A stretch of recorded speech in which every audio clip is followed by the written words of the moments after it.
It's the last podcast of the year. Hope you have had a wonderful year filled with gaming and whatever else you like to do. Being passionate gamers or gamers without time, we all know that you're looking for the next big thing. So, as a middle-aged gamer, you are paying less. So, here are some of the things to keep on your radar in the coming year.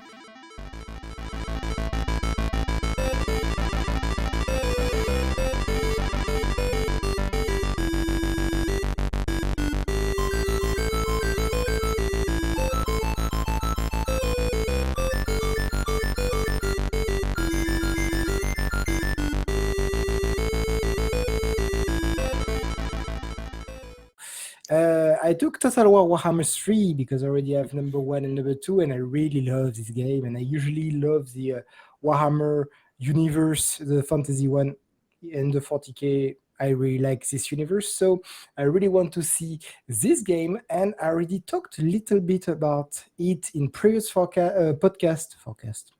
I'm at work now. In previous podcasts. So I'm not gonna talk about 1 and 2, but I want to focus about what 3 is gonna bring to the franchise.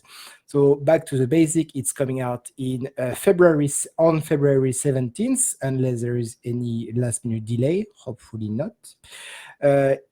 All developed still by Creative Assembly and Feral Interactive, and of course the Warhammer universe is always belong to Games Workshop. That covers the basic. So now, what Warhammer 3 is gonna bring? DLCs, of course, but first it's gonna bring 6 new factions. It's mainly focused on Chaos, which is gonna be the 4 main big bad guys, big demons, which are Khorne, Nurgle, Slaanesh, and Tzeentch. And for the human factions, you'll have Kislev, which are kind of like the Russian, and Cathay, which would be China. And they were asking if the developers, will you do maybe DLC in the future for the countries around Cathay, because you have the Kingdom of Int, which would be India, and Nippon, which would be Japan. But unfortunately, Games Workshop have never really developed a lot of background on it, and especially in their figurines, like their tabletop game. Cathay, Kislev, Int, Nippon, they don't have their own factions. So that's kind of Kislev, they are planning to actually making their own figurines in the year to come, 1 or 2 years to come. But mainly what you're going to see in the game will be quite a surprise, because on the previous game, they took already existing figurines, so they didn't really have a lot of work to do. But here they're gonna have to invent, some characters. So there's gonna be some units. So it's gonna be fun. So that's the 6 main faction you will have with the game, and like they did on Warhammer 2, I think they're gonna have 1 faction which is launched as a DLC. And oh god, you know how I hate that. You pay for the full game, but you have 1 faction which is not any faction, it's the Ogre Kingdoms. So these ones are coming as a DLC. So it's gonna be very, very fun, and I can't wait to play that one. So apart from the factions, they change a couple of stuff as well. First of all, siege battle are gonna be reworked, and that's really needed, simply because you tell me if you agree with me or not, if you play this game, but when you defend on a siege battle, it's very easy. I don't know why the AI it's very hard for them to take your castle.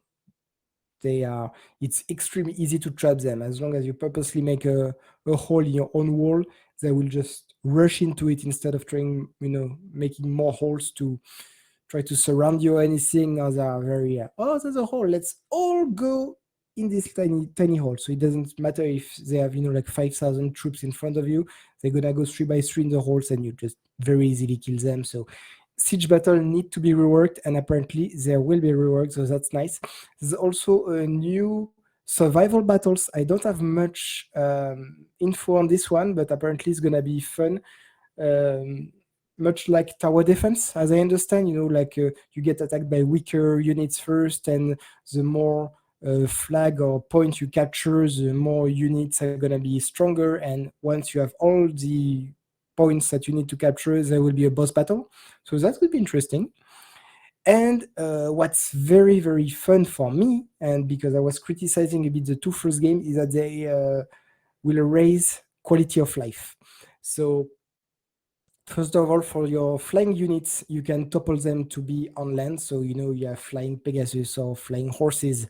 You can choose to keep them in the air, or go behind the enemy, fly behind the enemy, drop them, and use them as cavalry. So that, like, increase your strategy. And that could be very fun. Second is magic. Magic was very hard to use because usually it's one specific unit, magician or hero, that you select, and you need to select his magic, and it's kind of hard to, in the heat of battle, to select exactly where you want to put it. So here, what they include, and it's an option you can toggle in or off, whether you like it or not, but I will definitely put it in because I think it's very cool. It's a slow motion casting. So when you start selecting your magic, the whole battle will be in slow motion, so you can put your magic circle exactly where you want.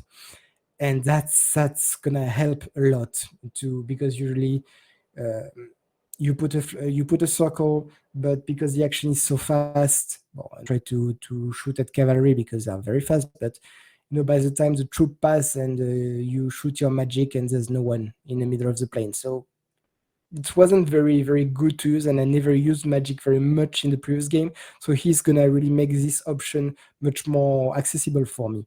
And last one, which is the most important in terms of quality of life, there will be a button to have to select your idle units.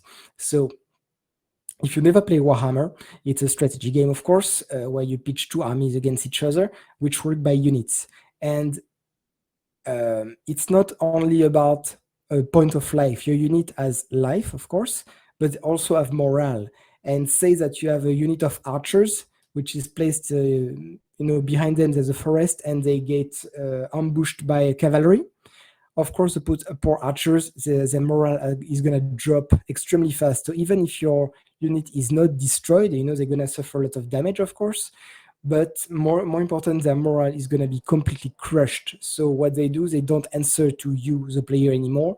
They just flee, they just drop their weapons and flee. And so what happens very often is that you continue your battle, but this unit, which fled at the beginning of the game, is at the bottom, at the corner of a map, and somehow, because they were not attacked anymore, they regain a bit of morale and they answer to you. Except that, if you have 2 or 3 units like this at different points of the map, you completely forget about them. With this idle button, you can, find these units which are not, they should be in battle, but they are not, so you can pick them up and ask them to re-engage, and that's gonna be extremely good. At least for me, I find that's a very good quality of life improvement. So yeah, that's what I really want to see, and it's gonna make battle much more interesting.